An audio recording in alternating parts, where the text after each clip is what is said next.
saúdo a todos e todas, então, com bom dia, para nós darmos continuidade, então, à nossa programação, à nossa discussão sobre o bioma cerrado. Tá? Bom, hoje nós teremos aqui a presença e a fala do Dr. Carlos Alberto Valera, que vai nos brindar, né, com uma reflexão sobre a proteção jurídica do bioma cerrado, apresentando uma reflexão crítica e uma reflexão também sobre as possibilidades do direito em relação à salvaguarda do bioma. É preciso informar que essa ação educacional está sendo gravada e será disponibilizada posteriormente na escola virtual do MPMG e na TV MP também. Né? As perguntas, né, que vierem a ser formuladas durante a apresentação, elas serão postadas no fórum aqui no nosso chat e serão repassadas para resposta. E caso não haja tempo, né, em função da complexidade da discussão, do horário, elas serão enviadas ao conferencista para posterior tratamento. Né? E a gente informa também, importante, que a frequência, né, de participação está sendo controlada pela equipe do CEAF e, posteriormente, será enviado o certificado de participação. Muito bem. É a última palestra, né, a última sessão de discussão do nosso evento aqui sobre o Cerrado. Né? E é importante refletir que houve um esforço muito grande, né, da equipe de organização, e nos acompanha aqui a doutora Carolina Lameirinha, né, que é a grande líder, né, deste movimento em relação ao Cerrado, e foi um esforço muito grande para que nós começássemos a refletir sobre o bioma a partir das suas características. Então, houve duas apresentações iniciais, os dois primeiros encontros foram principalmente dedicados a isso, né, essa caracterização da ecologia do Cerrado, a explicação da importância do bioma, dentro de uma visão de que, antes de discutirmos a sua proteção jurídica, as limitações que o direito tem em relação à proteção, é preciso conhecer o bioma cerrado e saber da sua importância biológica, econômica, cultural, enfim. Então, o evento ele segue esse movimento que vem, digamos, é um movimento da ecologia para o direito. Eu lembro aqui do François Host, né, que usa a expressão da pilotagem ecológica da norma ou a ecologização do pensamento jurídico, referindo-se basicamente a essa ideia, né, essa perspectiva teórica e metodológica de que o direito ele precisa ser pensado a partir da realidade de chão. Né? Então, era preciso conhecer a ecologia do cerrado. Depois nós passamos, no terceiro momento, sobre a caracterização dos processos administrativos relacionados à fiscalização das intervenções e dos processos administrativos relacionados ao Cerrado. Foi nosso penúltimo encontro. E, ao fim, agora, nós recebemos aqui com muita alegria o promotor de justiça Carlos Alberto Valera. Ele é promotor de justiça do Ministério Público de Minas Gerais, também é coordenador há muitos anos, né, da Coordenadoria Regional das Promotorias de Justiça de Defesa do Meio Ambiente, das bacias hidrográficas dos rios Paranaíba e Baixo Grande. Vejam que interessante, o Dr. Carlos Valera é doutor em agronomia, né? Ele se seguiu um caminho particular, um caminho elogiável dentro da sua formação, que foi o de caminhar desde uma perspectiva interdisciplinar, então saindo um pouco, colocando do direito, né, e colocando o conhecimento jurídico em diálogo com outros saberes. Eu dizia, ele é doutor em agronomia, né, em ciência do solo pela Universidade Estadual Paulista, Júlio de Mesquita Filho, a Unesp, lá no campo Jaboticabal. Ele é co-líder também, continua escrevendo, produzindo bastante coisa, no grupo Política de Uso do Solo, Polos, né, da Unesp e FCAV. Ele é membro colaborador da Comissão de Meio Ambiente do Conselho Nacional do Ministério Público, o CNMP, e diretor de publicações técnico-jurídicas da Associação Brasileira do Ministério Público de Meio Ambiente, ABRAMPA. Então, é com muita alegria que nós o recebemos aqui, o Dr. Carlos Valera, para falar sobre a proteção jurídica do bioma cerrado, num contexto, né, Dr. Carlos, em que é preciso superarmos, né, e nós estamos nessa caminhada desde o início das sessões, superar essa visão preconceituosa que se estabeleceu em relação ao bioma ao longo da história, né?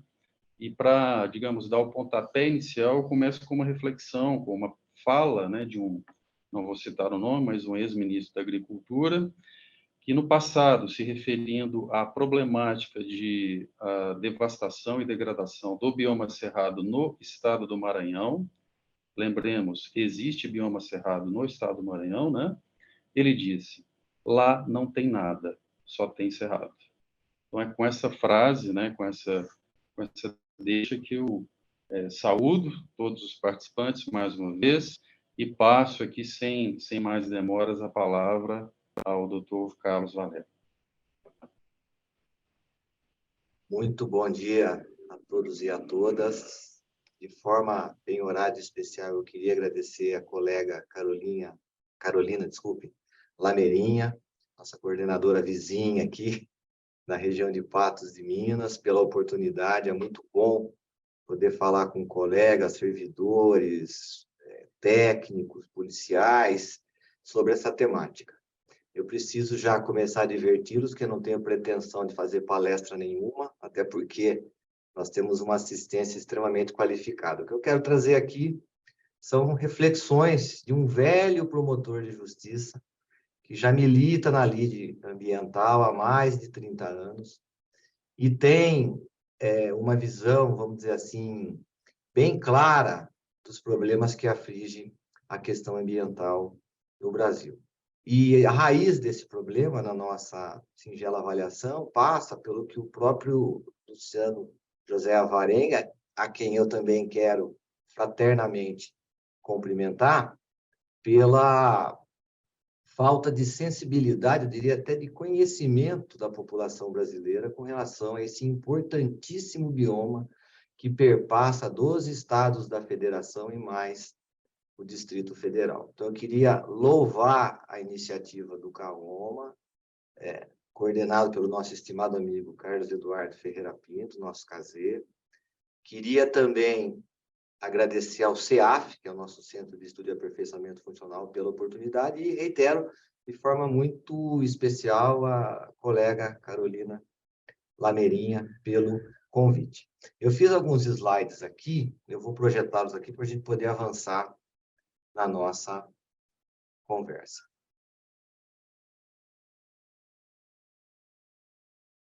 Bom, a proposta que me foi repassada seria tratar um pouquinho sobre a proteção legal do bioma cerrado. Mas eu acho que, primeiro, nós temos que... Só um minuto, pessoal. Sim, agora sim. Primeiro, a gente tem que conhecer o que é o bioma cerrado. Nós temos variadas bibliografias sobre o cerrado. Eu me peguei nessa aqui porque ela é do Ministério do Meio Ambiente. E eu acho que ela traz um conceito bem objetivo para que nós possamos entender a grandeza e a importância desse bioma, que, como eu disse, perpassa 12 estados da federação e mais o Distrito Federal. Então, segundo essa nota do Ministério do Meio Ambiente, o Cerrado é o segundo maior bioma da América do Sul, está presente em todas as regiões brasileiras e ocupa uma área de 1.983.000 quilômetros quadrados, ou seja, representa cerca de 23,3% do território nacional. Ele perpassa pelos estados de Goiás, Tocantins, Mato Grosso do Sul, Minas Gerais, São Paulo, Bahia, Piauí, Maranhão, como foi citado pelo Luciano Alvarenga, Rondônia, Pará, Paraná e ainda o Distrito Federal. E um dado curioso que poucas pessoas sabem, é no bioma cerrado, inclusive aqui na nossa região, né, São Roque de Minas, Nath e Rio São Francisco, onde nós temos as 3 maiores bacias hidrográficas da América do Sul, a Amazônica, Tocantins, a São Francisco, como eu disse, que nasce aqui no município de São Roque de Minas, região de Passos, e a bacia do Prata. Não preciso nem dizer a importância que essas bacias têm para a população brasileira e para a população da América do Sul. E ainda, ele abrange uma formação variada. Nós temos as formações campestres, que são formadas por campos limpos, campos sujos e campos rupestres. Também as formações savânicas, onde nós temos as veredas, o palmeral, o parque de cerrado e cerrado estrito sensu ou cerrado restrito. E ainda as formações florestais, que é o cerradão, a mata seca, a mata de galeria, a mata ciliar, e ainda, nesse mosaico, algumas florestas estacionais semidecidual, onde nós aplicamos o regramento da Mata Atlântica. Eu não preciso nem dizer, né, que ele é um importante hotspot mundial para a conservação da biodiversidade e ainda apresenta uma abundância de espécies endêmicas, em especial devido à instalação e desenvolvimento, e sofre uma excepcional perda de habitat, desculpem, obviamente pressionado pelo agronegócio, pelas atividades agro-silvo-pastoris. E o dado importante do Terra Class de 2018 é que restam apenas 49,9% da área do cerrado coberta por vegetação natural. E para não dizer só da questão do meio ambiente natural, é importante também finalizar com esse dado que vem, como eu disse, do Ministério do Meio Ambiente. O bioma também tem importante papel social. Muitas populações sobrevivem de seus recursos naturais, incluindo etnias indígenas, geraizeiros, ribeirinhos, babaçoeiras, vazanteiros e comunidades quilombolas, que juntas fazem parte do patrimônio histórico e cultural brasileiro e detêm um conhecimento tradicional da sua biodiversidade. Então, como bem disse o Luciano Alvarenga, nós temos um preconceito com relação ao bioma cerrado, porque é nele que se pratica a maior parte das atividades agro-silvo-pastoris, e ele é visto como um subbioma, um bioma onde só se há possibilidade de praticar atividades econômicas, né? Esquecendo a riqueza de biodiversidade e também a própria riqueza social e cultural que ele abriga. Muito bem. Como o tema é proteção legal do bioma cerrado, nós temos que visitar os textos normativos, alguns deles, é claro, que não dá tempo de nós tratarmos de todos eles, que protegem esse importante bioma. Infelizmente, né, tramita uma PEC para acrescentar o bioma cerrado naquele rol que está no artigo 225, que protege a Mata Atlântica, o Pantanal, mas, né, essa PEC, por variadas razões, não avançou ainda no Congresso Nacional. Né? Esperamos que, vencido agora o período eleitoral, entrando um novo governo o ano que vem, talvez esse assunto possa ser rediscutido e isso possa render a inserção do bioma cerrado lá no texto constitucional. Mas, independentemente da inserção do bioma cerrado, expressamente lá no artigo 225 da Constituição Federal, nós temos a proteção legal sobre esse bioma. Então, é sempre bom relembrar o caput do artigo 225, que diz: todos têm direito ao meio ambiente ecologicamente equilibrado, bem de uso comum do povo e essencial à sadia qualidade de vida. E eu friso, impondo-se.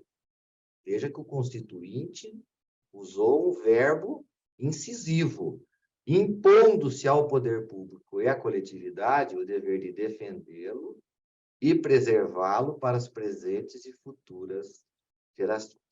E aqui eu abro um pequeno parênteses para falar de forma bem coloquial. Pessoal, proteger o cerrado e todos os biomas brasileiros e o planeta como um todo não é mais um fetiche ambientalista. Não é mais discurso de membro do MP que tem atribuição na área ambiental, não é mais discurso da sociedade civil. É uma necessidade. Nós, dia 15, agora atingimos uma marca de 8 bilhões de habitantes no planeta Terra. E o espaço geográfico continua o mesmo. Então, se nós não trabalharmos com os conceitos de resiliência, com o conceito do uso racional, com o conceito de sustentabilidade, o ecossistema vai colapsar. E, em colapsando, ele não produz mais funções ecológicas e muito menos presta serviços ecossistêmicos. E nós sabemos que esses dois cenários, funções ecológicas e serviços ecossistêmicos, são os que oferecem para nós os recursos ambientais que suportam a vida no planeta. Ou existe algum processo produtivo sem água? Existe algum processo produtivo sem fibra? Algum processo produtivo sem proteína? Enfim, é preciso ter essa visão, que é a que eu digo, né? Uma questão é de mudança de cultura com relação aos olhos que nós temos que ter para com não só o bioma cerrado, para os outros 5 biomas que compõem essa magnífica natureza que é o território brasileiro. Mas diz ainda, para assegurar a efetividade desse direito, incumbe ao poder público. Mais uma vez, é incumbência, não é discricionariedade. Inciso 3º, definir em todas as unidades da federação espaços territoriais e seus componentes a serem especialmente protegidos. Claro, tratando principalmente da lei das unidades de conservação previstas na Lei 9985 de 2000, mas também outros espaços protegidos que não integram a categoria de unidades de conservação. No nosso dia a dia aqui, é importante citar pelo menos 2, que é a nossa matéria-prima do dia a dia, que é as áreas de reserva legal e as áreas de preservação permanente. E o texto constitucional ainda diz, sendo a alteração e supressão permitidas somente através de lei, naquelas hipóteses que nós vamos ver mais para frente, né? Interesse público e interesse social. Vedada qualquer utilização que comprometa a integridade dos atributos que justifiquem sua proteção. Ou seja, o próprio texto constitucional, pelo menos na minha humilde avaliação, ele já deixa implícito os conceitos de sustentabilidade, o conceito de resiliência, o conceito de uso adequado, enfim. Por quê? Por uma razão simples. O ecossistema, ele tem que ser usado no limite da sua autorrecuperação.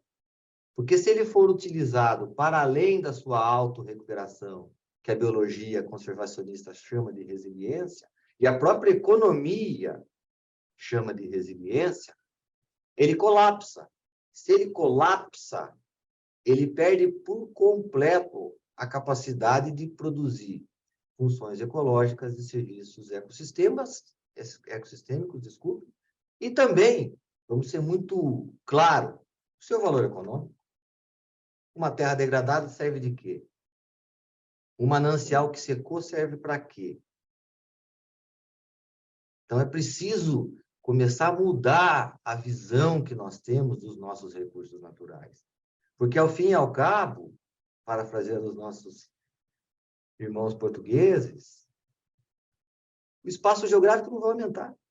O Brasil vai continuar tendo 8.514.000 quilômetros quadrados em números aproximados.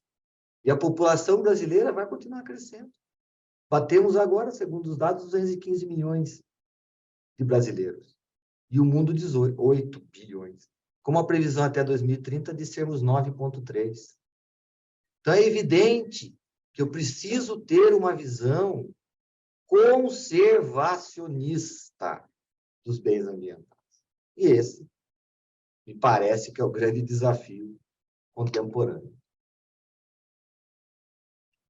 Bom, né, nós temos, no plano federal, a Lei Federal 12.651, de 25 de maio de 2012. Eu, particularmente, tenho inúmeras críticas a ela. Participei, enquanto membro da Abrampa, da comissão que redigiu as representações, estivemos no Supremo conversando com o ministro relator, mas optou a Corte Constitucional em dizer que os dispositivos da Lei 12.651 de 2012 são constitucionais, à exceção de poucos dispositivos que ora se declarou inconstitucional, ora se atribuiu e interpretação conforme. Bom, para nós, hoje, o cenário é a Lei 12.651 de 2012 passou pelo controle concentrado de constitucionalidade e gostemos ou não gostemos, queiramos ou não queiramos, nós temos que se submeter ao seu regramento. E essa legislação, ao contrário da Lei 11.806, que é específica do bioma Mata Atlântica, elas perpassam por todos os demais biomas. Então, é evidente que a proteção legal do Cerrado está inserida na Lei Federal 12.651 de 2012, que é o instrumento, vamos dizer assim, é o material jurídico primário com que nós temos que trabalhar no nosso dia a dia. Mas, para além da legislação no plano federal, nós também temos a nossa lei estadual. E é até curioso aqui, só para conhecimento de todos, o que aconteceu? Uma das teses do MP era no sentido de que a nossa lei estadual vigente era 14.309 de 2002. Por ser mais protetiva, ela se aplicaria em detrimento da lei federal 12.651 de 2012. Não houve dúvida que no espaço de maio a outubro do outro ano, maio de 2012 a outubro de 2013, o setor produtivo se organizou e também fez uma alteração legislativa na 14.309 de 2002, surgindo a 20.9222 de 2013, que é uma cópia fiel da lei federal, à exceção de um ponto, que, salvo engano, é o artigo 9º, não me recordo o inciso, quando trata do critério locacional do ecossistema de vereda. Na lei federal fala-se solo permanentemente encharcado, e na lei estadual fala-se transição de gley, né? Então, ou seja, a transição de solo.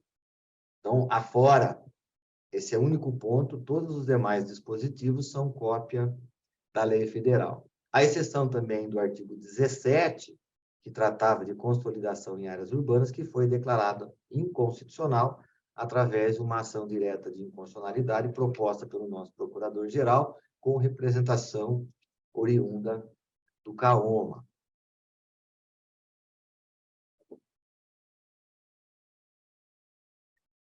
Bom, a lei estadual, eu vou trabalhar com a lei estadual porque é o que todos trabalham, né? A Polícia Militar trabalha, os órgãos ambientais trabalham, os consultores trabalham, e nós, do MP, também trabalhamos.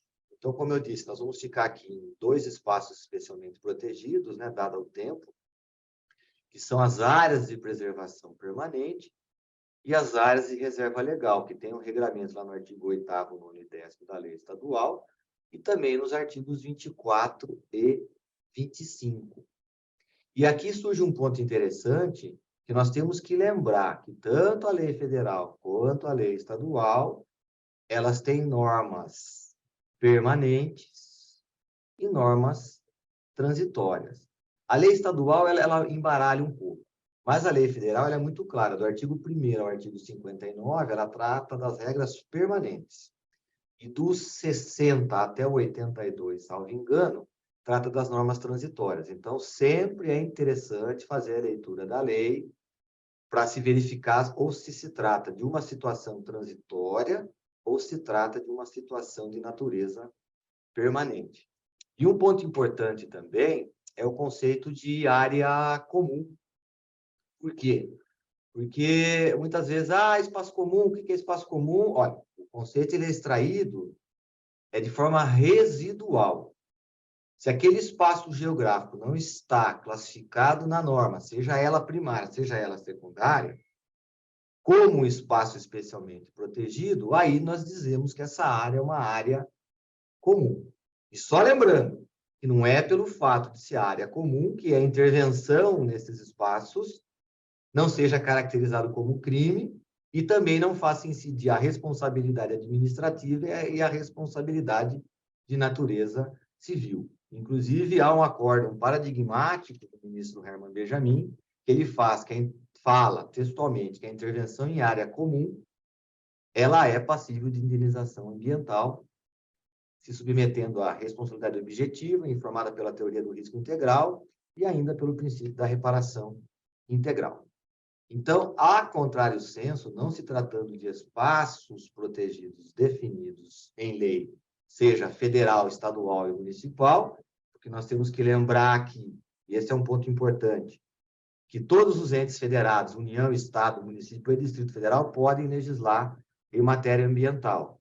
Lembrando que a União traça as regras gerais, os estados as regras regionais, os municípios podem tratar dos assuntos locais. Porém, a União traça um piso e abaixo desse piso, estados, Distrito Federal e municípios não podem ir.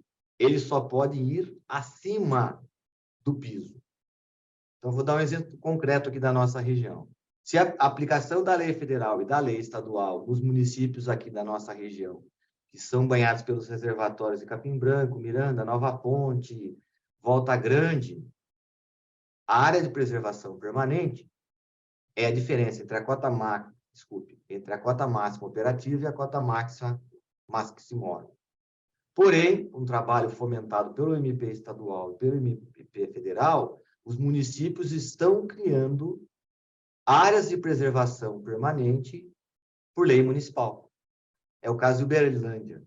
Uberlândia acabou de fazer uma alteração na Lei Municipal 11.700, de 2011, inserindo uma linha no artigo 129, dizendo que nos reservatórios que existam no município ou que venham a ser criados, a área de preservação permanente passa a ser de 30 metros, porque se trata de zoneamento urbano. Então, ou seja, houve uma espécie de repristinação da CONAMA 302 de 2002. Então, esse é um ponto que a gente precisa ficar alerta, porque às vezes a gente faz uma consultação na lei federal e na lei estadual e tem que fazer uma consulta no município, porque ele pode ter um regramento próprio e específico, respeitando as hipóteses lá do artigo 23 da Constituição Federal. Muito bem, então vamos à análise tópica dos dispositivos, né? Reserva legal, proprietário, possuidor de imóvel rural, e aqui é importante chamar a atenção, proprietário ou possuidor. Eu não preciso ter matrícula, se eu tenho a posse de uma gleba rural, eu tenho a obrigação ambiental de instituir as áreas de reserva legal. Manterá, veja também que não é faculdade, é imposição, isso já foi pacificado pelo Supremo, pelo STJ, cuida-se de obrigação própria terreno, e como ela não esvazia o conteúdo econômico da propriedade, não é passível de indenização, é uma mera limitação administrativa ao direito de propriedade. Então, manterá com cobertura vegetal nativa, no mínimo, e esse é um ponto que eu brigo muito, porque se é no mínimo, eu tenho que tratar no caso concreto. No caso concreto, é critério técnico que você vai dizer se é 20, 25, 30, 40, 50. Mas se criou o mito, e aí volto mais uma vez, né? A questão da cultura, de que sempre é 20. Depende. Talvez naquele ecossistema, por ser um hotspot importante para a biodiversidade, está na lista do biodiversitas, talvez seja um pouco maior.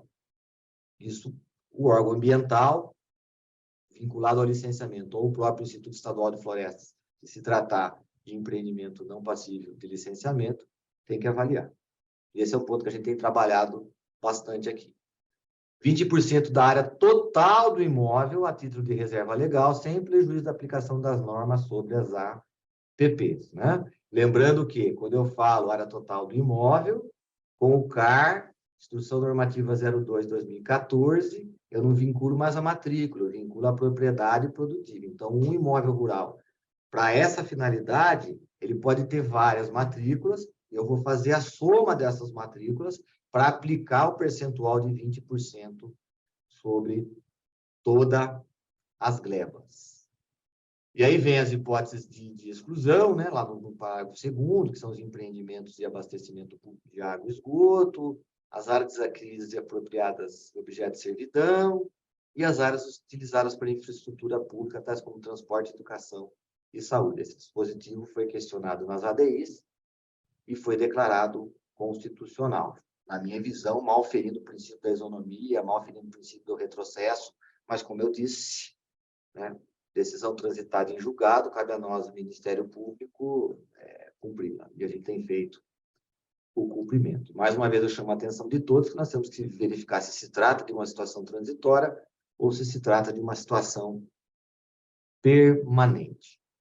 O artigo 40 da Lei 29222, que tem a redação idêntica na Lei Federal 12.651, diz o seguinte: nos imóveis rurais que detinham em 22 de julho de 2008, área de até 4 módulos fiscais, e agora, recentemente, foi editada a Instrução Especial 5 de 2022, a de 29 de julho, o INCRA definiu os módulos fiscais, salvo enganismo, não teve alteração, mas há um novo instrumento normativo. Então, aquela portaria 17B, ela foi revogada pela Instrução Normativa 82 de 2015 do INCRA, explicada pela Nota Técnica 02 de 2016.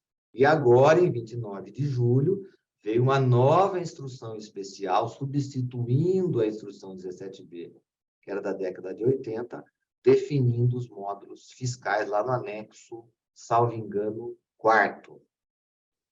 E que possuam remanescentes de vegetação nativa em percentuais inferiores a 20%, a reserva legal será constituída com a área ocupada com a vegetação nativa existente. Aquela data. Vedadas novas conversões para o uso alternativo do solo. Então, 22 de julho de 2008, tinha 10% de reserva legal em propriedades somadas que são abaixo de 4 módulos. Aqui na região de Uberaba é 24, então 96 hectares. O percentual é 10. Tinha 20, o percentual é 20. Então, ou seja, a anistia ela só atinge até 22 de julho de 2008. Eu desmatei dia 23 de julho. Não tem direito, porque a interpretação das normas excepcionais sempre é restritiva. Então, você vai ter que fazer o seu PRA ou, como nós defendemos, enquanto o PRA não se convalida ou não começa a rodar no linguajar popular, nós temos que fazer a regra antiga, que era a apresentação dos PTRFs para recompor essa reserva até o limite de 20%. Então, assim, sempre bom, né, pessoal, revisitar. É muito comum erros, principalmente dos profissionais que trabalham com consultoria, com relação à interpretação desse dispositivo. Por isso que a gente chama a atenção aqui. Outro ponto também. Artigo 35 da Lei Estadual 29222, com similar na Lei Federal 12.651 de 2012. Será admitido o cômputo das APPs no cálculo do percentual da área de reserva legal, a que se refere o caput do artigo 25, aquele que nós acabamos de ler. Desde que, então vejam, desde que os requisitos são, pelo menos na nossa avaliação, cumulativos. Então, eu preciso que o benefício previsto não implique a conversão de novas áreas para o uso alternativo do solo. Então, eu não posso desmatar ou ocupar nenhum centímetro a mais. 2, a área a ser computada esteja conservada ou em processo de recuperação. Eu sei que são tipos abertos, né, que nós vamos lá na bibliografia, vai achar um monte de classificação, mas se consegue construir, principalmente pela ação reiterada dos órgãos ambientais, esses conceitos. Então, seja conservada é aquela, na minha avaliação, que atingiu o clímax, está lá bonitinha. Em processo de recuperação, é que ainda se faça presente em banco de germoplasma, isso, ou seja, que haja possibilidade de atingimento do clímax. Se tiver absolutamente antropizada, com a mínima possibilidade de recuperação, não. Conforme a comprovação do proprietário, é o órgão ambiental competente. Então, seja o ART, né, os consultores ambientais, sejam eles de quaisquer formações, e desde que possuam habilitação para tal finalidade, devem fazer essa comprovação perante o órgão ambiental. Com a devida ART, o órgão ambiental vai avaliar, e aí sim vai deferir ou não o cômputo, desde que se cumpra esses 3 requisitos. E, por fim, o proprietário ou possuidor tenha requerido inscrição do imóvel no CAR. Então, são esses 3 requisitos. Não conversão de novas áreas, que a área esteja conservada ou em processo de recuperação que chegue à conservação, e também que o proprietário tenha feito a sua inscrição no cadastro ambiental rural. Outro ponto também é que nós temos uma lei específica em Minas Gerais, uma lei estadual, que é a Lei Estadual 13.047, de 12 de dezembro de 98. Essa lei, ela tem uma finalidade específica, pois ela dispõe sobre o uso racional do cerrado nativo ou ao estágio secundário de regeneração. Então, no artigo 1º dessa lei, ela diz: a exploração do cerrado nativo primário ou em estágio secundário de regeneração, considerado por lei suscetível de corte ou utilização para fim específico de carvoejamento, somente poderá ser feita com base em plano de manejo florestal elaborado para esse fim. Felizmente, a região diminuiu, mas nós tivemos que fazer operações Ouro Negro 1, Ouro Negro 2, enfim. Por quê? Porque nós identificamos o descumprimento dessa legislação em uma fraude brutal nos documentos de autorização para intervenção e nas próprias notas fiscais. Isso já tem coisa de 10 anos e, felizmente, parece que hoje isso melhorou. E também essa legislação estadual, ela está vinculada ao Programa Mineiro de Incentivo ao Cultivo, Extração, ao consumo, à comercialização e à transformação do pequi e dos mais frutos e produtos nativos do Cerrado, que é o programa ProPequi. Então, ou seja, há um estímulo também que esses remanescentes florestais, onde se faça presente a espécie pequi, eles não sejam cortados e transformados em carvão, mas sim outra finalidade que não a supressão. E aí diz, no artigo 2º, respeitadas áreas de preservação permanente, sempre, e a reserva legal, a exploração da área de cerrado superior a 100 hectares para uso alternativo do solo na agricultura, fica condicionada à aprovação de plano de desmatamento e projetos específicos, nos quais será prevista a preservação de, no mínimo, 2% de vegetação de cerrado, nativa ou secundária, e, em sua falta, a implantação, nessa mesma proporção, de faixas ou aglomerados de plantios correspondentes, intercalados com a cultura a ser desenvolvida.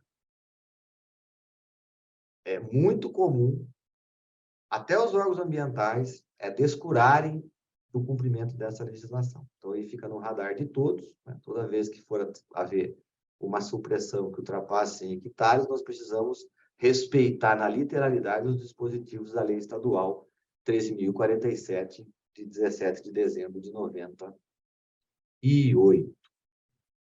Bom, pessoal, feito esse primeiro contexto sobre a legislação, como eu disse, né, eu foquei só em 4 diplomas: Constituição, Lei Federal, Lei Estadual e a Lei Específica do Cerrado.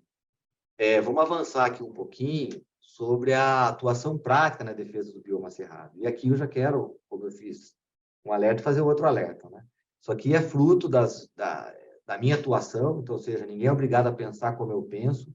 Eu trago aqui a forma com que eu trabalho na condição de regional, como disse o Luciano, né? Há muitos anos sendo regional aqui no Triângulo Norte, Triângulo Sul, uma parte do Alto Paranaíba, mas, com todo respeito à falsa modéstia, tem sido exitosa.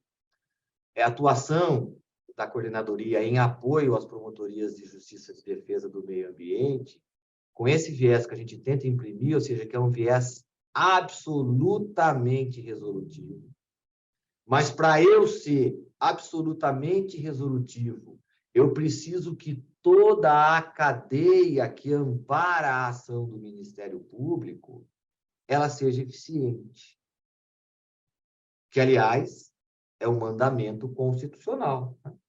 toda a administração pública, então, ou seja, né, Ministério Público, Polícia Militar de Meio Ambiente, Secretaria Estadual de Meio Ambiente, Secretarias Municipais de Meio Ambiente, enfim, todos se submetem lá às hipóteses do artigo 37, caput da Constituição, que diz que a administração pública deve se pautar pelo princípio da eficiência.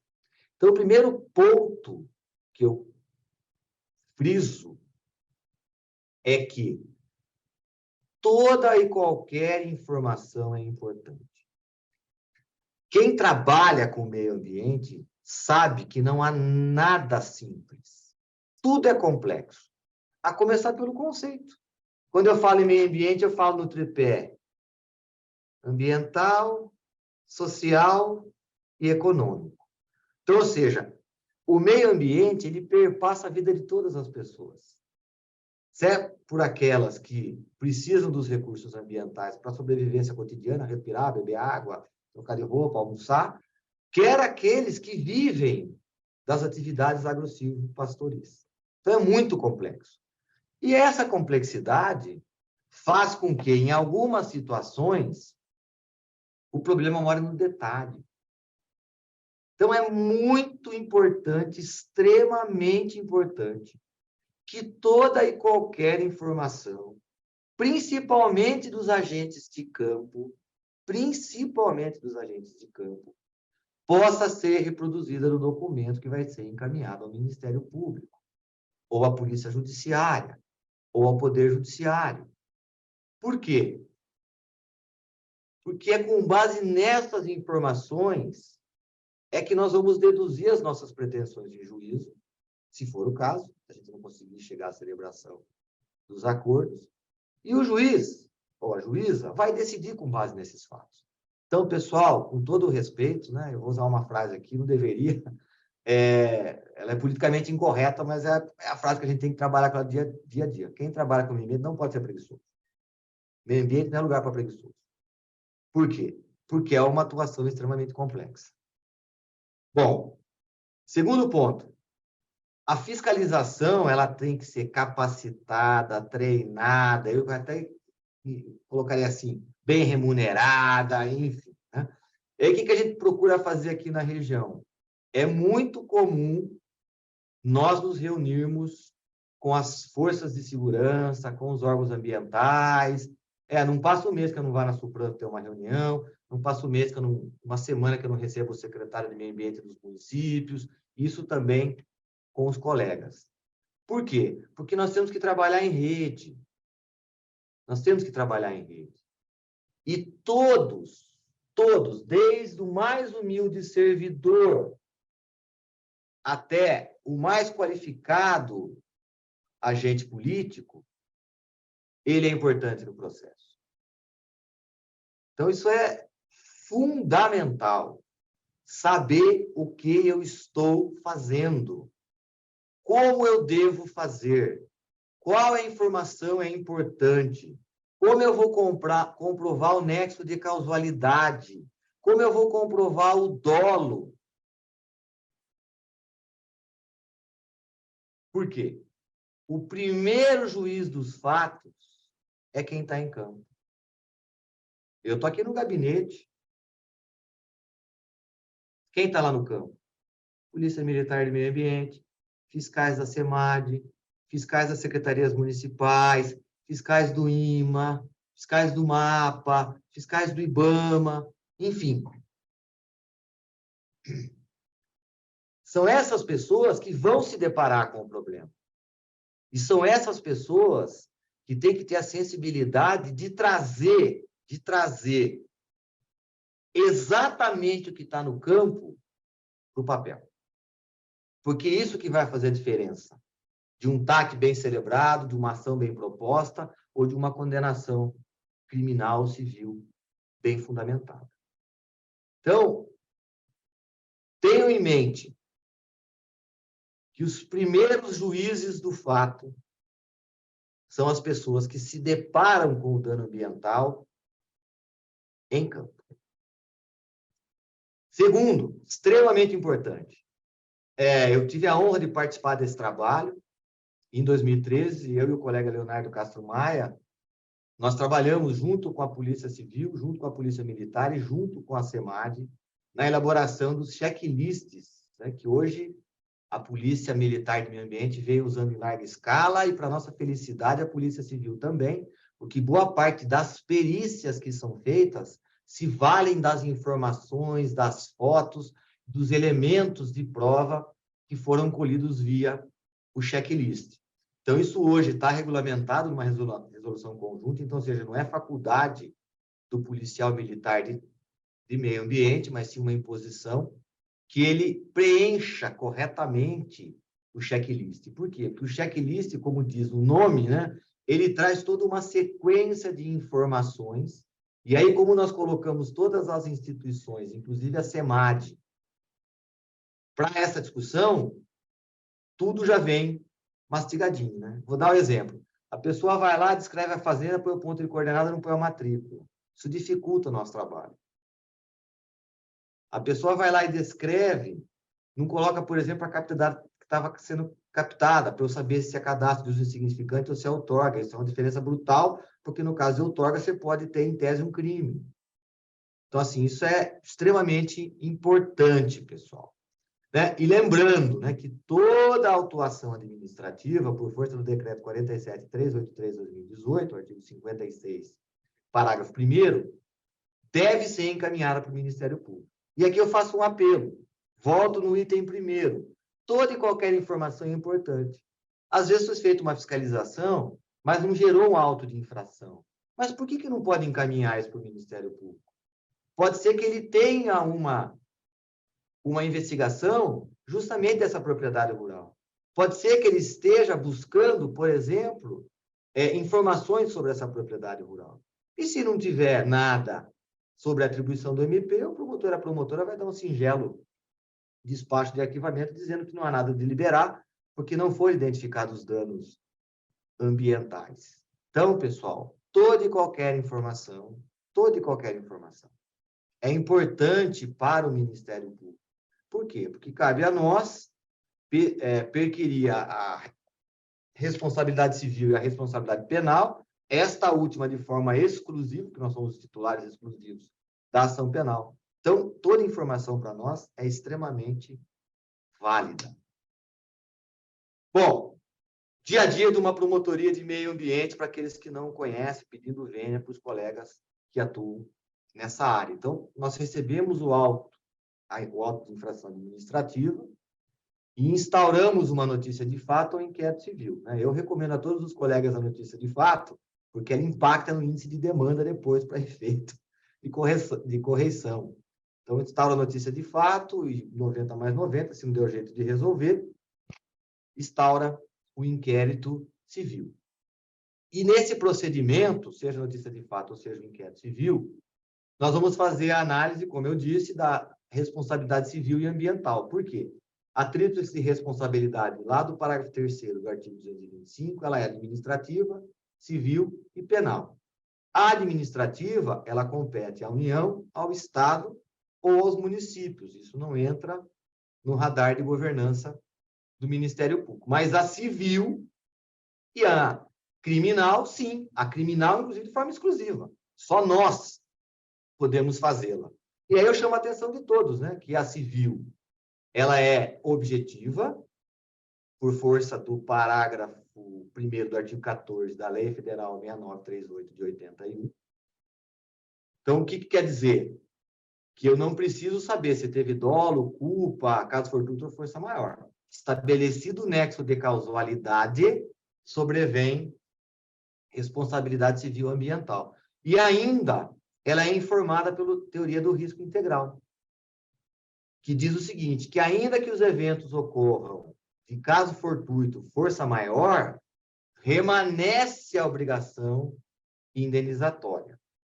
E, por fim, ela é também, agora assentado no tema 999 do Supremo Tribunal Federal, imprescritível. A penal prescreve pela pena do delito. A civil pode passar 200 anos, identificado o dano ambiental, ele é passível de responsabilização por força desse julgamento do Supremo, que já reafirmou a jurisprudência anterior de que o dano ambiental é de natureza civil, dano ambiental civil é de natureza imprescritível. E a penal, onde nós vamos, dados os crimes ambientais da Lei 9.605, trabalhar com a transação penal, a suspensão condicional do processo e agora, mais recentemente, a partir de 2018, o acordo de não persecução penal. Então, ou seja, nós temos um instrumental muito bom para atuar de forma resolutiva. Mas nós só vamos atuar de forma resolutiva se a informação que vier das instituições parceiras seja de boa qualidade e nos permita imputar as responsabilidades, quer seja na esfera extrajudicial, quer seja na esfera judicial. Rapidamente também, pessoal. Então, primeiro, como é que se atua no dia a dia da promotoria? Eu opto por esse modelo. Tem colegas que optam por outro modelo, nós temos que respeitar a independência funcional de cada colega. Então, respeitada a independência funcional, alguns jogos de execução optam por audiência única, onde propõe resolução consensual da parte civil e da parte criminal. Dependendo, pode ser lavrado termo de transação penal ou suspensão condicional do processo e composição civil dos danos, se tratar de crimes de menor potencial ofensivo, previstos na Lei 9.099/95, pena máxima de 2 anos, ou pena mínima de 1 ano, no caso de suspensão condicional do processo. Ou de acordo de não persecução penal, que está lá previsto no artigo 28A do Código de Processo Penal.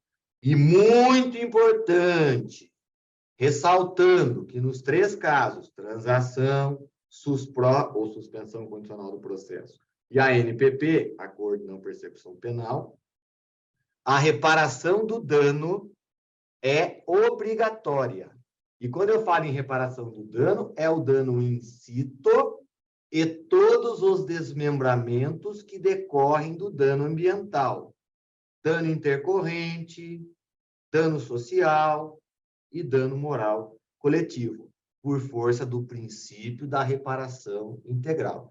Ah, Valério, mas como é que eu faço para achar esses valores? Bom, nós temos uma publicação do Conselho Nacional do Ministério Público, que é Diretrizes para a Valoração dos Danos Ambientais. É uma publicação densa, inclusive o nosso SEAT contribuiu e os MPs do Brasil em todo contribuíram. Então, vocês têm lá algumas metodologias para fixar esses valores. Lembrando sempre que o dano in situ, recuperação, essa é a primeira. E depois nós vamos fixar as demais verbas com base no enunciado 50 do Conselho Superior e nos valendo dessas metodologias, se elas existirem. Para intervenção em APP tem, para intervenção em reserva legal tem, para lançamento de efluente tem, mas, por exemplo, para lucro ilícito de atividade desempenhada sem licença, tem. Aí, a nossa corregedoria, aqui em Minas Gerais, editou o enunciado 01, que possibilita ao membro do MP, dentro de critérios de razoabilidade e proporcionalidade, devidamente fundamentados em despacho ou nos considerandos do acordo, arbitrar esse valor, aplicando analogicamente a hipótese do artigo 509 do Código de Processo Penal. E lembrando também que, como se trata de crime junto com reparação do dano, há obrigatoriedade de submeter a homologação judicial perante o Poder Judiciário local. Outros colegas, eles optam por tratar exclusivamente a questão civil, aí eles formalizam isso em termos de ajustamento de conduta e fazem requerimentos para que a audiência judicial possa ser em juízo. Ou então, quando não estão convencidos, não formaram a opinio delicti, eles devolvem para a polícia judiciária ou requisitam a instauração de procedimento, seja ele TCO, seja ele inquérito policial, perante a autoridade policial competente para a investigação dos fatos. E nos 2 casos, civil e penal, quando não há acordo, aí nós temos que, na questão civil, propor a ação civil pública perante o Poder Judiciário e, na questão penal, ofertar as denúncias. Outro ponto. Mas eu posso fazer um acordo no cível e não fazer no crime? Pode. Eu posso fazer um acordo no crime e não fazer no cível? Já não pode. Porque o pressuposto do acordo criminal, como eu disse, por força do artigo 27 e 28 da Lei 9.605, exige a reparação do dano. Então, no cível dá, porque aí eu vou discutir no crime. Só que no crime não dá para fazer acordo, porque tem essa vedação dos artigos 27 e 28 da Lei Federal 9.605 de 98. Acelerar aqui, pessoal. Alguns tipos penais, tá? Não dá para colocar todos. Eu estou vendo aqui que eu já estou com 1 hora e eu tenho que dar uma acelerada. Muito comum na nossa região, que é o artigo 38 da Lei 9.605, que diz: destruir ou danificar floresta considerada de preservação permanente, mesmo que em formação, ou utilizá-la com infringência das normas de proteção. E também tem a previsão da modalidade culposa. Pessoal, isso já foi enfrentado em 2015 pelo Superior Tribunal de Justiça, o STJ, que faz a pacificação do entendimento da legislação federal, ou seja, infraconstitucional, e diz que tem que ter floresta. E aqui eu volto a fazer um apelo para todos os nossos parceiros. Quem que vai ter que me dizer se é floresta ou não é? É a pessoa que estiver em campo.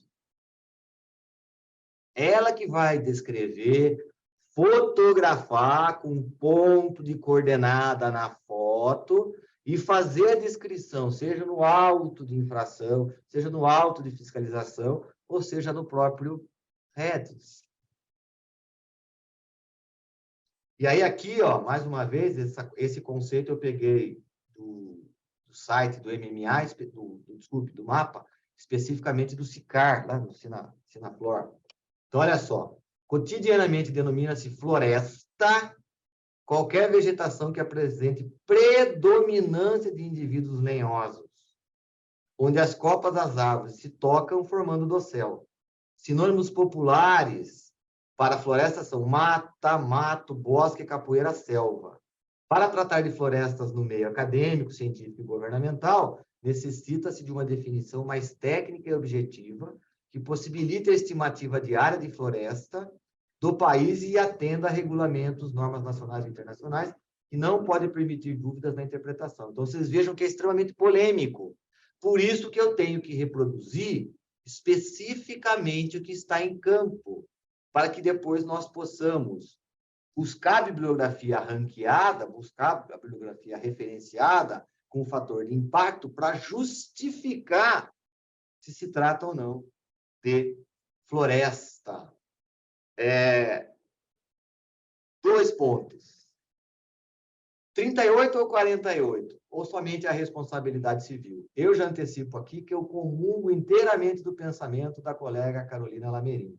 A Carol, inclusive, fez um material primoroso dos colegas, que está disponível lá na página do K1, é um material de apoio, onde ela defende exatamente o que eu penso. Então, ou seja, se eu não tenho floresta lá no artigo 38, mas eu tenho demais formas de vegetação, por vários princípios, né? Mas 2 são preponderantes. A lei não traz palavras inúteis. E segundo, princípio da subsidiariedade. A gente aplica muito quando vai se tratar de contravenção penal. Então, ou seja, se não está no 38, porque não tem floresta, mas tem outras formas de vegetação, com certeza está no 48. Ontem mesmo, preparando esse material, eu li um artigo de um juiz federal que ele pensa exatamente como eu e a colega Carol. Então, ou seja, para nós, subsiste a responsabilidade penal, não sendo o caso de intervenção em floresta localizada em APP de forma residual ou subsidiária. Deve ser aplicado o artigo 48, que tutela, abre aspas, demais formas de vegetação. O mesmo entendimento se aplicando às áreas de reserva legal e às áreas comuns. Por quê? Quando ele fala demais formas de vegetação, são espaços protegidos e não protegidos. E nós vimos que o conceito é feito por exclusão. Então, se for em APP, tem floresta, 38. Não tem floresta, 48. Se for em RL, 48. Se for em área comum, 48. Esse, pelo menos, é o que a gente tem praticado aqui na região e posso dizer com aceitação, pelo menos, dos juízos locais que têm homologado tranquilamente as nossas transações penais baseadas no artigo 48 da Lei 9.605.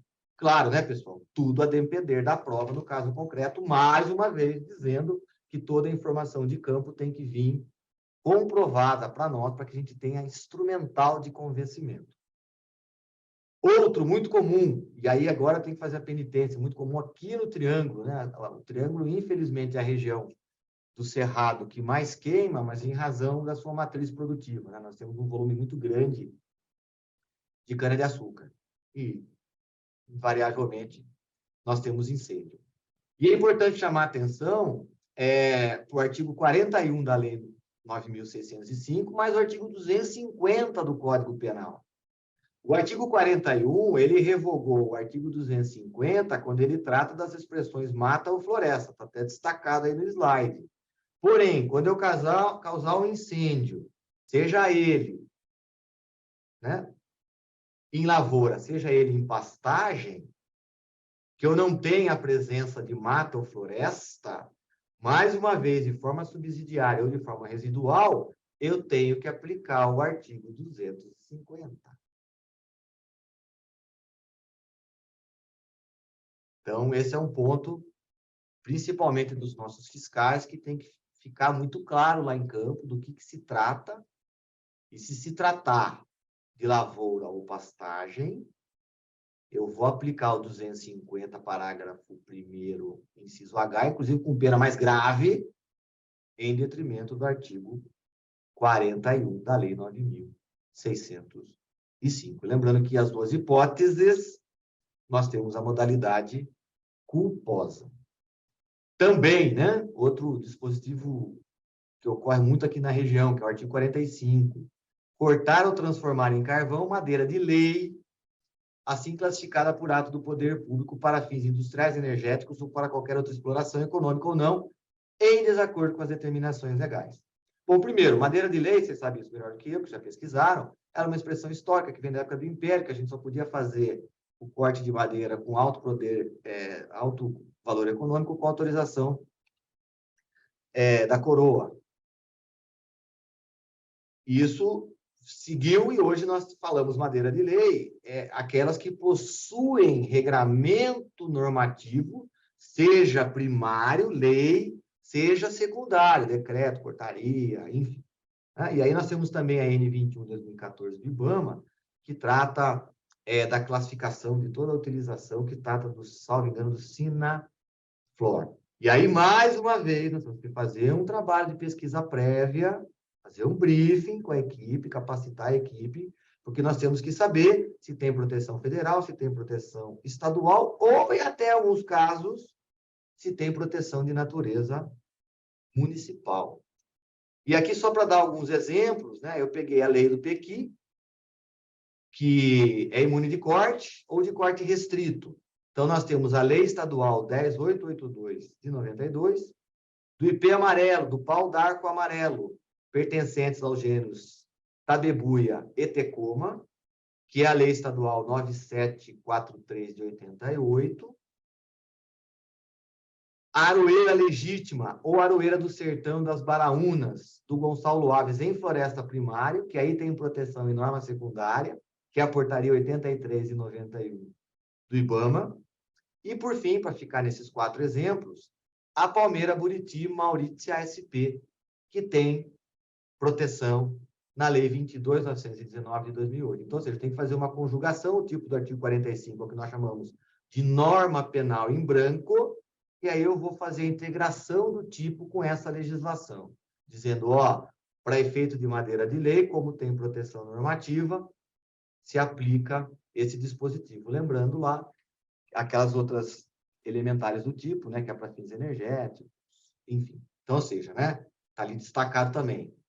Importante a pesquisa prévia, né? Brifar, conversar promotor da comarca, conversar com os técnicos, buscar essa legislação, ir a campo com a legislação, seja em meio digital ou impressa, para poder classificar direitinho, porque nós sabemos, né, que nós não podemos errar, principalmente lá em campo, porque isso tem repercussão na intimidade da pessoa, né? Não podemos prender alguém equivocadamente, nós temos que ter certeza da ordem de prisão, ainda que seja para fins de lavratura de TCO. Então, muito importante isso, viu, pessoal? A gente está sempre bem capacitado e muito bem informado sobre a legislação aplicável a cada caso concreto. O artigo 60 também, esse é muito conhecido de todos, mas é preciso chamar a atenção para 3 pontos. Então, construir, reformar, ampliar, instalar ou fazer funcionar em qualquer parte do território nacional estabelecimentos, obras ou serviços potencialmente poluidores sem licença ou autorização dos órgãos ambientais competentes ou contrariando normas legais e regulamentares. Bom, primeiro, o que é passível de licenciamento ou não no Estado de Minas Gerais está descrito lá na deliberação normativa Copan 217/2017. Porém, lembrem-se que nós estamos num processo de municipalização do licenciamento ambiental e nada veda que os municípios, em seus respectivos códigos municipais de meio ambiente, tragam a previsão de licenciamento para tipologias que na DN 217 não sejam passíveis. Exemplo, Uberaba, Lei Complementar 389, Código Municipal de Meio Ambiente, classes 1 e 2, aqui a exigência de licença. AMA. Autorização Municipal Ambiental. Então, vejam que é preciso ter essa preocupação de, no município A ou B, buscar a legislação municipal para verificar que tem.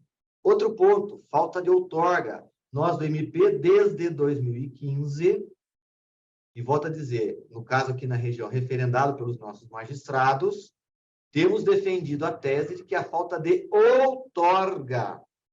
Cadastro, não. Cadastro de uso insignificante, não, porque não é outorga em sentido técnico. Lá da 01/2008, salvo engano, a portaria 49. Então, ou seja, falta de outorga é crime do artigo 60 da Lei 9.605 de 98, e nós temos aí uma nota técnica disponível para todos, que foi elaborada em 2015, está disponível no CAOMA e também nas regionais. Pessoal, sei que é um evento que traz outras pessoas, que não só o pessoal do MP, da polícia e do estado, dos municípios, né? Traz consultores e tal. Ó, eu queria chamar a atenção para 2 títulos penais. Aliás, um deles é o de pena mais alta, 69A, que é inserir informação falsa, ainda que por omissão, em procedimento de licenciamento ou de intervenção, e o 68, que é deixar de cumprir a obrigação de relevante valor ambiental. Então, assim, em tese, descumprimento de condicionante pode ser? Pode. Automonitoramento? Pode. Então, assim, é preciso que todos que militam nessa área tenham a cautela, ainda que não sejam do direito, de fazer a leitura da Lei 9.605/98, que é a que define os crimes ambientais e também os ilícitos administrativos. Pessoal, caminhando já para o fim, pedindo desculpa, é muita informação, né? A doutora Carolina Lameirinha me deu uma missão, assim, com muita informação. Bom, como eu disse e repito, eu tenho uma frase pronta que eu a uso desde que eu tive o prazer e a honra de ser promotor da infância e juventude, por 12 anos, quando, obviamente, desempenhava atribuição plena. A educação é exemplo da fé salva. E salva mesmo. Tudo isso que nós estamos discutindo aqui, vocês vejam que é conhecimento.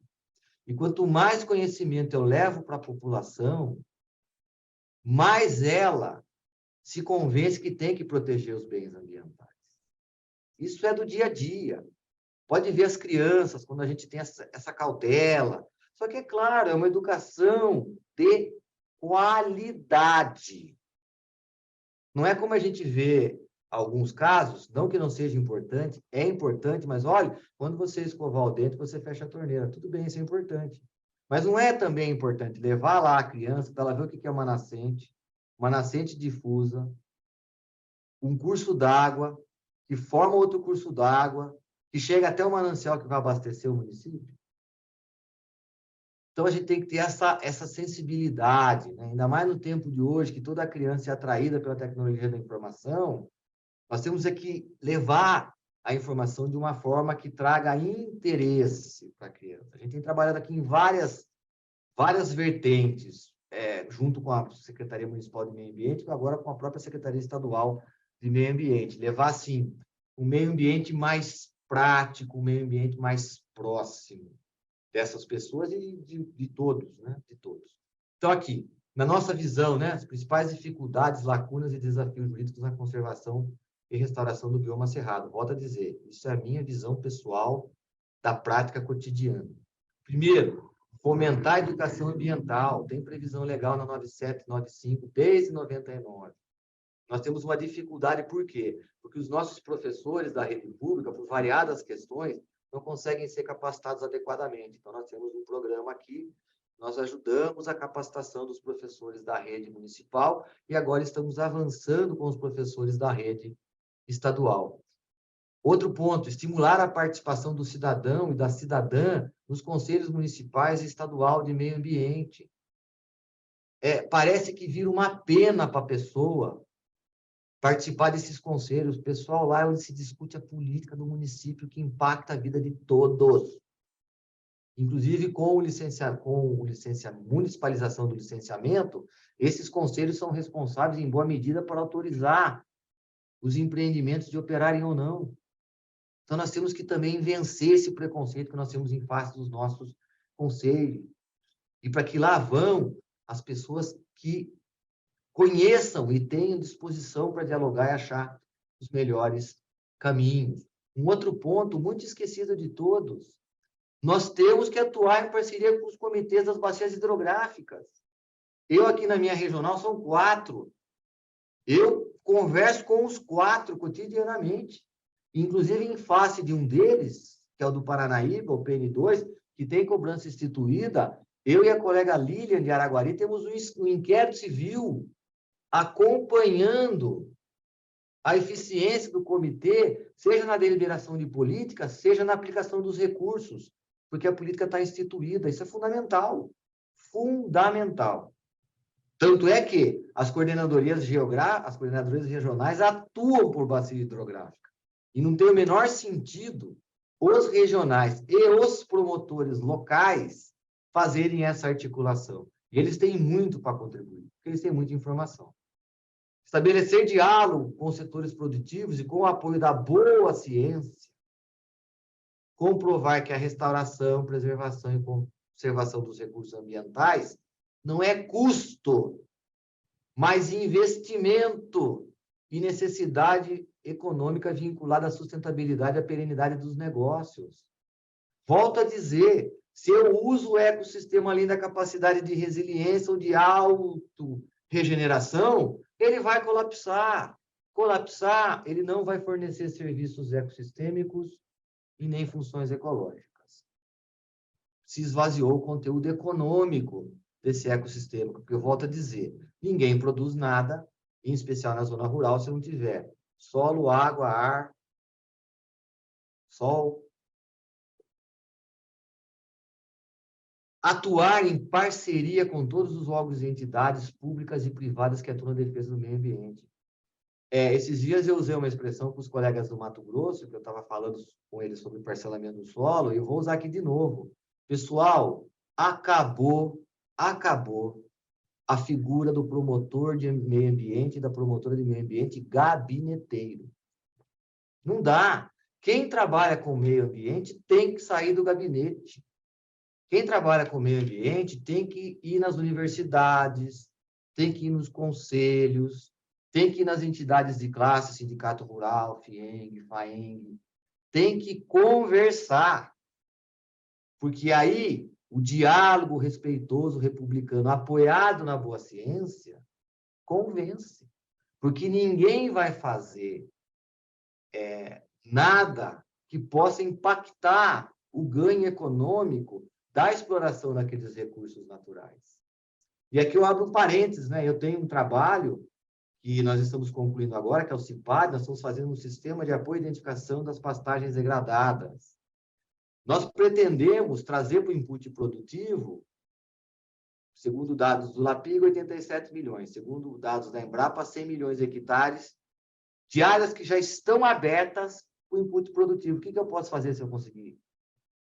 Eu decreto uma moratória de novas intervenções. Eu não preciso mais cortar mato nenhum no Brasil, porque eu dou um input de 1/3 da capacidade instalada, que é de 351 milhões de hectares. Mas isso precisa ser construído através de parceria, de diálogo e de muito trabalho. Quem mexe com o meio ambiente tem que ter muito trabalho. 5. Aplicar os valores das medidas compensatórias decorrentes de danos ambientais, preferencialmente no território respectivo à população que sofrer os danos ambientais. Claro, né? O dano foi aqui, eu vou mandar o recurso para outro lugar? Não. Agora, o que isso faz também? Que a sociedade civil ou as próprias instituições públicas tenham bons projetos. Isso fomenta bons projetos. E aí nós temos condições de aplicar. E, por fim, já me dirigindo ao final, é exigir a melhoria contínua das estruturas públicas de fiscalização estadual e municipal e de autorização e regularização ambiental, dentre outras. Pessoal, tudo que nós falamos aqui cai por terra se não tiver fiscalização efetiva. Porque se já for feito o desmate, é muito difícil, se já foi feita a captação, é muito difícil, se já foi feito o lançamento de planta, é muito difícil. Então, a gente tem trabalhado incessantemente. Eu tenho até municípios que são réus, em ações civis públicas para estruturar as suas secretarias de planejamento na questão urbanística e de meio ambiente. E também essas secretarias, elas têm que estar prontas para atender rápido o cidadão. Senão ele não vai obter licença. Se chegar lá, uma licença demorar 5 anos, ele vai desempenhar a atividade, porque acaba sendo mais barato para ele se submeter às multas e até aos processos do que quebrar a empresa dele. Então, nós temos que ter isso em mente. Nós temos que ser ágeis no deferimento de atos regularizatórios e de atos prévios para o desempenho de atividade. E ser muito rigoroso na fiscalização. E agir com inteligência. Né? O efetivo da Polícia Militar de Meio Ambiente, eu não sei a realidade de vocês, a minha aqui só diminui. Aí, o que eu tenho que fazer? Eu tenho que otimizar os policiais que aqui estão. Então, nós temos drone, de vez em quando usa helicóptero, trabalha muito com a denúncia estimulada. Para quê? Para que a gente possa atender essa questão. Enfim, pessoal, o desafio está lançado. Contem com o MPMG e aqui, para descontrair, uma brincadeira que eu faço. Afinal, #MPMG, sempre trabalhando por você. Muito obrigado pela paciência com que me ouviram. Muito bem. Muito obrigado, doutor Carlos Valera. A sua fala, como sempre, né, eu conheço já há muitos anos, né, e é uma fala que sempre intercala, né, integra, né, elementos teóricos da sua formação com uma vivência de chão, né, com essa experiência prática, né, na coordenadoria da Promotoria de Justiça aí na região do Triângulo, né? Eu queria aproveitar, antes de mais, para dizer que lembrar, né, a quem nos ouve e quem nos assiste que as palestras, né, todas as falas aqui no nosso curso sobre o Cerro do Cerrado, elas estão disponíveis, ficarão disponíveis para acesso público, interno e externo, seja aqui pelas plataformas aqui do MP e seja também pela TV MP, tá? Então, a maneira de consultar os slides e recuperar as falas, né, é acessando essas apresentações depois, né? Eu queria mais uma vez cumprimentar o Dr. Carlos Valera, chamar a atenção da minha parte aqui para 2 pontos na fala dele, acrescentar um terceiro que vai se apresentar com pergunta e depois recolher aqui as perguntas que apareceram, né? Nós temos uma pergunta já no nosso chat, lembrando também aos participantes que é possível fazer perguntas ao Dr. Carlos Valera. E, enfim, eu queria chamar dois pontos, atenção para 2 ou 3 pontos aqui. Destacar, né, essa ênfase que o Dr. Carlos Valera deu no que eu vou chamar aqui de proteção multinível, né, do bioma cerrado e de mais a mais de todos os biomas, né? A importância que tem o procedimento de um levantamento, de um inventário de ferramentas de proteção do cerrado que passe desde a legislação federal, mas que não se resuma a isso, que haja também um esforço pelo levantamento, pelo inventário de ferramentas previstas na legislação estadual e na legislação municipal. E eu sou testemunha, posso dizer a vocês, que é importante esse levantamento, porque muitas vezes nós sequer conhecemos coisas interessantes, ferramentas interessantes que nós temos para proteger não só o cerrado, mas também outros bens do patrimônio natural e cultural. E na linha disso, chamar a atenção também, queria discutir um pouco isso com o Dr. Valera também, para essa proteção que pode ser também multidimensional, né? Vejam, o Dr. Carlos aqui falou de várias ferramentas previstas na legislação florestal, mas há ferramentas também previstas em outros setores da legislação ambiental, de um modo geral, na urbanística, na legislação do patrimônio cultural também, que concretamente podem se servir à proteção do bioma cerrado. Então, nós estamos aqui a falar, senhoras e senhores, de uma proteção que ela é multinível, porque ela abrange diversas escalas de poder, desde a federal ao municipal, e também multidimensional, porque ela é capaz de articular diferentes ferramentas aí de proteção do direito ambiental, do meio ambiente, melhor dizendo, do ambiente natural e do patrimônio cultural, né? Nós temos aqui algumas perguntas, eu vou fazer aqui a leitura delas e trazer aqui para o Dr. Carlos para nos brindar com suas reflexões, né? Bom, a primeira delas é do José Reis Oliveira, a quem eu agradeço. Ele pergunta: aí, doutor Carlos, vamos fazer o seguinte, eu vou levantar as perguntas, talvez a gente possa agrupar, né, essas perguntas e responder por considerá-las a parte, cada uma delas. Vamos lá. Primeiro, quando uma gleba de terra possui vegetação nativa e a mesma é convertida em área urbana, como será a autorização para a supressão de vegetação da reserva legal da propriedade? É a pergunta do José Reis de Oliveira. Na sequência, o Sérgio Moreira, ele pergunta: Dr. Carlos, como o MP tem feito ou pode fazer para fortalecer a fiscalização ambiental? Pergunta sobre a nossa atuação aqui. E a terceira, vou ficar nessas 3 por enquanto, o lapso temporal é da Thaís, né? O lapso temporal entre o boletim de ocorrência e a perícia realizada geralmente é grande. Como otimizar isso a fim de que na fiscalização consigam analisar o objeto de perícia mais recente? São essas 3 perguntas, doutor Carlos. Vamos lá.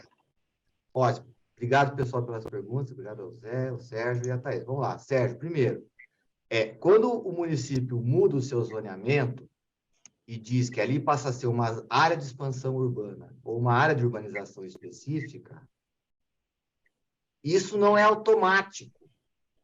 Porque hoje, o critério que se usa é o critério do perímetro, que está definido na lei, e o critério da finalidade. Então, isso está tratado hoje no artigo 19 da Lei Federal 12.651 de 2012 e no artigo 32 da Lei Estadual 29.222 de 2013. Exemplificando, né? Porque ficar falando juridiquês fica mais difícil. Então, vamos lá. O perímetro está aqui, o município aumenta o perímetro. Eu tenho uma propriedade rural. O fato de ter aumentado o perímetro não me tira a possibilidade de eu continuar desempenhando minhas atividades agro-silvo-pastoris. Quando isso vai cessar? Quando eu quiser, né? Vou até o INCRA, descaracterizo o meu imóvel, vou até o município, pego as diretrizes para o parcelamento do solo, apresento os projetos, obtenho o decreto de aprovação e levo para registro. Quando eu levo para registro, aí sim, aquilo que era rural, dentro de uma área de expansão urbana, passa a ser urbano. Aí a lei diz o seguinte: aquelas áreas de reserva legal, elas estão extintas, porém, elas têm que integrar o percentual, sejam de áreas verdes, sejam de áreas institucionais. Aqui em Uberaba, por exemplo, o percentual é 15%, Uberlândia é 17%. Aí você teria a possibilidade de fazer a supressão, no caso de Uberlândia, 3%, no caso de Uberaba, de 5%. Se já tiver registrado o parcelamento do solo, lá no cartório, quem vai dar autorização é o município, porque se trata de área urbana. Agora, eu estou lá na área de expansão urbana, não descaracterizei o meu imóvel, não peguei diretriz no município, não levei o parcelamento do solo a registro. Eu quero fazer uma supressão? Quer. De quem é a competência para supressão e vegetação em zona rural? Como regra, Estado. Aí eu vou lá no órgão estadual.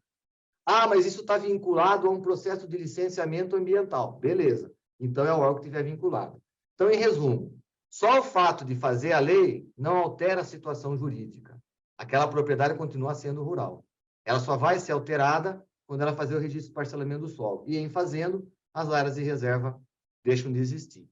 A outra pergunta do Sérgio é como tem feito para fortalecer a fiscalização ambiental? Sérgio, parceria. A nossa Supran aqui, que é conduzida pela nossa estimada amiga Camila Borges Alves, é uma parceira. E aí é óbvio, né? O Ministério Público também se vê nessa parceria com a obrigação de fazer aportes financeiros.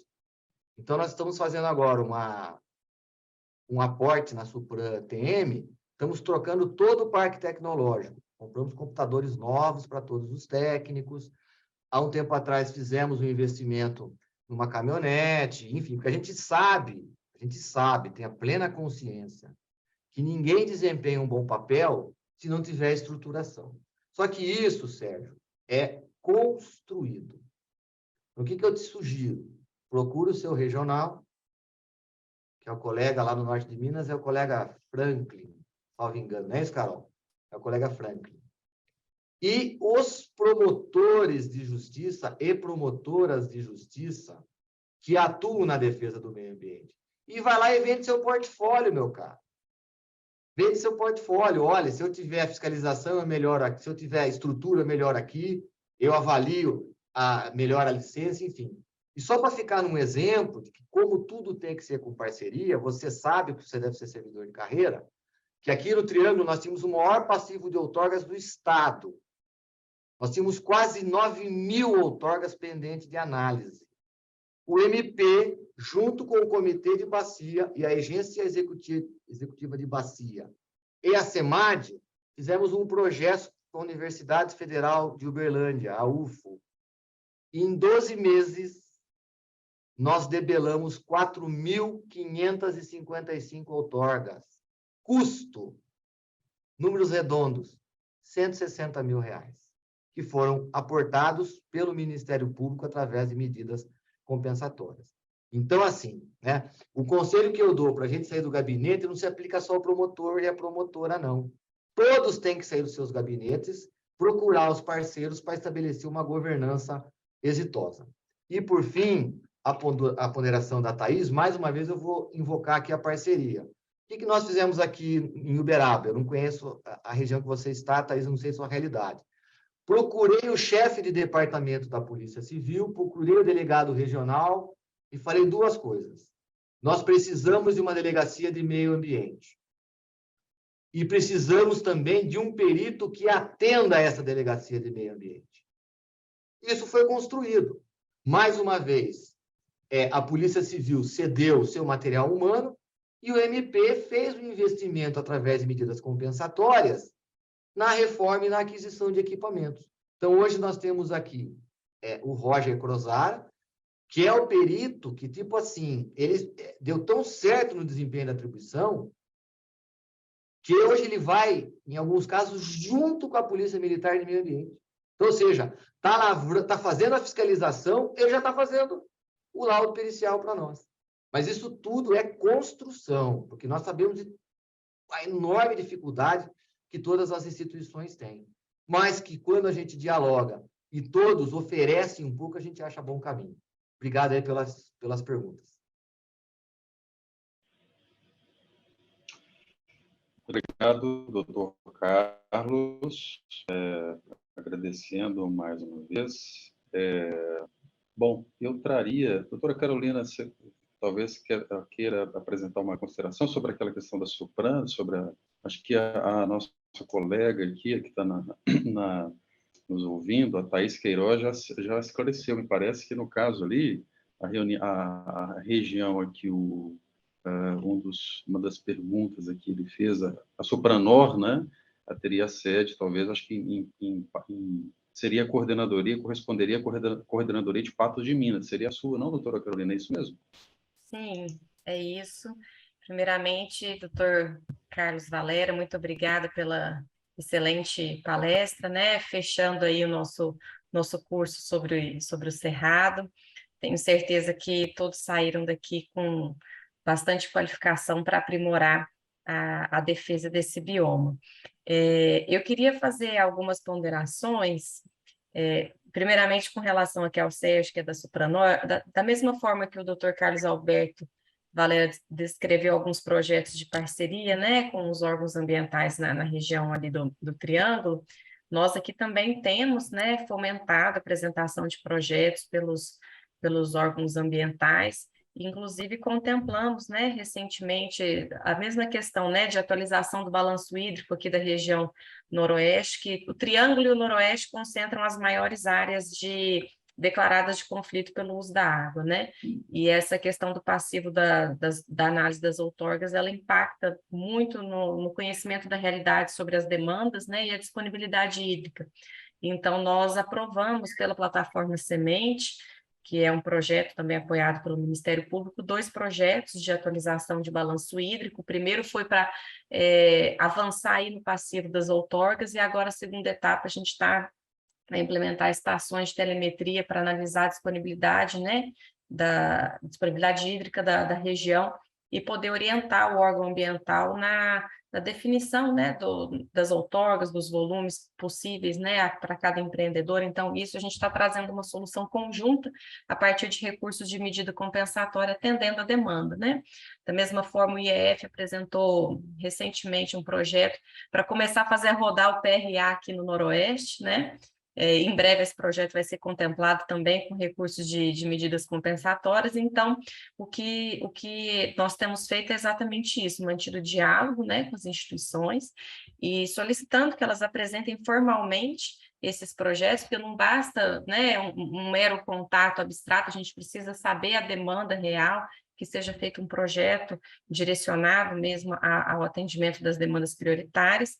Eu recomendo que esse projeto seja inserido na plataforma Semente para que a gente possa fazer a destinação dos valores das medidas compensatórias, tá, Sérgio? Então, dessa forma, se a Supran especificamente ainda não foi contemplada, outros órgãos já estão sendo, né? Sugiro que vocês conversem aí com o Ricardo para elaborar um projeto e apresentá-lo formalmente. Mas o que eu ia destacar, Valéria, da sua palestra, que é uma dúvida muito comum, e até reforçar, é a questão da reserva legal dos imóveis com até 4 módulos, né, fiscais. De fato, tem uma grande confusão por parte dos proprietários e dos consultores, no entendimento de que se o imóvel possui apenas até 4 módulos, eles estão liberados dos 20%, independentemente da data de corte ali, da análise da vegetação, né, que existia. Então, é importante a gente reforçar esse ponto de que essa anistia ela só é válida quando se comprova qual era o percentual de vegetação nativa remanescente em 22 de julho de 2008. Né? Então, pode ser de 1%, 15%, 17%, isso tem que ser comprovado, e a partir dali a pessoa não pode fazer mais nenhuma supressão, né? Da mesma forma, a questão do cômputo da APP, muitas pessoas entendem que isso é automático, né? Para atingir aí os 20%, colocam de forma automática esse cômputo de APP, sem se atentar aos requisitos, né? Então, computam a APP e praticam desmate em outras áreas, ou seja, não haveria fundamento para se computar a APP se você tem ali a vegetação nativa para compor a reserva legal. Então, são dois pontos muito importantes da gente reforçar aqui na atuação, porque acaba tendo uma confusão por parte dos consultores e proprietários, e isso gera consequências, né, de desmatamentos irregulares e autuações e responsabilização civil e criminal por essas supressões. Então, eu chamo a atenção a esses dois pontos que realmente são muito sensíveis. E na figura criminal do artigo 38, que eu acho que todos têm bastante dúvida, vamos resgatar a primeira, a segunda e a terceira palestra que trouxeram, né, de forma técnica, que no Cerrado nós temos formações florestais. Então, é importante que no momento da lavratura ali do boletim de ocorrência, auto de infração, se descreva, né, se ali está presente uma formação florestal do Cerrado, que não basta que a supressão seja em APP para que incida o artigo 38, a gente precisa da caracterização da vegetação florestal. Então, esse é um ponto que eu, né, ressalto também da palestra do Dr. Carlos Alberto Valera, que também traz consequências bastante importantes na nossa atuação ministerial. Mas eu só tenho mesmo a agradecer, né, ao palestrante que fechou aí com chave de ouro o nosso curso. Eu acho que todos conseguimos trazer conhecimento científico, né, nas duas primeiras palestras, atreladas à atuação administrativa, que foi o foco da terceira palestra, e, por fim, como se dá a atuação do Ministério Público na defesa do Cerrado, tanto na esfera civil como na esfera criminal.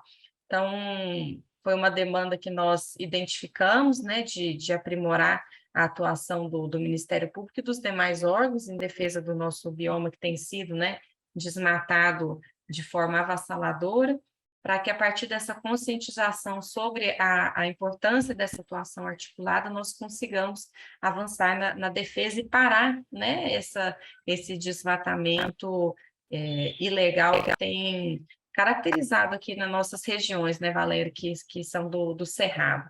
É isso, com essas considerações eu encerro minha fala e retorno ao palestrante e ao presidente de mesa, agradecendo a todos que participaram desse evento.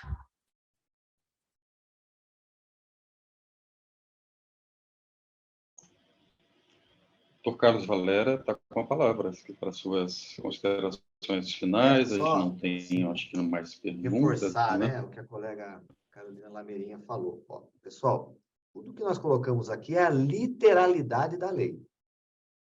Então, basta, né, que os ARTs, os consultores, tenham essa cautela. E, na dúvida, nos procurem nos gabinetes, que a gente está à disposição para esclarecer, mostrar os julgamentos, mostrar a doutrina. Mas eu queria chamar a atenção para um ponto, Carolina, e demais, que eu tenho praticado aqui no Triângulo e com muito êxito. Não vejam isso como uma ameaça, é um fato que eu vou relatar. Eu estou atribuindo responsabilidade civil e criminal aos ARTs. Nós já temos 2 precedentes aqui. Porque ficou comprovado na investigação que os ARTs não atuaram de forma técnica, com zelo, enfim. Volto a dizer, não vejo isso como uma ameaça, como uma fala terrorista, mas é preciso que todos tenham a noção da responsabilidade que recai por cada um. Né? O proprietário, por ser o dono, obrigação do próprio terreno, né? O ART, porque tem o dever técnico de aplicar a melhor técnica, aplicar a melhor proteção ao meio ambiente. E nós aqui, né, no nosso papel de fiscalizar todo esse conjunto. Então, Carolina, é importante ressaltar. E já terminando aqui, eu queria, como eu disse, mais uma vez, agradecer a sua iniciativa, Carol, né, com essa sensibilidade que lhe é peculiar, trazer esse tema, que é um tema tão caro para nós, né, que trabalhamos tanto nessa questão, e é um tema que as pessoas, como você bem colocou, e o Luciano Alvarenga colocou, é um tema que é secundário na discussão das pessoas. Né? Agradecer o CAOMA, né, a pessoa do nosso coordenador Carlos Eduardo Ferreira Pinto, agradecer o CEAF, na pessoa da nossa procuradora Elaine Paris, agradecer você e o Luciano Alvarenga por essa oportunidade de estar junto e poder trazer um pouco do trabalho que a gente vem tentando fazer aqui no Triângulo, dentro da nossa regional. Me colocar à disposição de todos para quaisquer dúvidas e esclarecimentos. Muito obrigado de coração.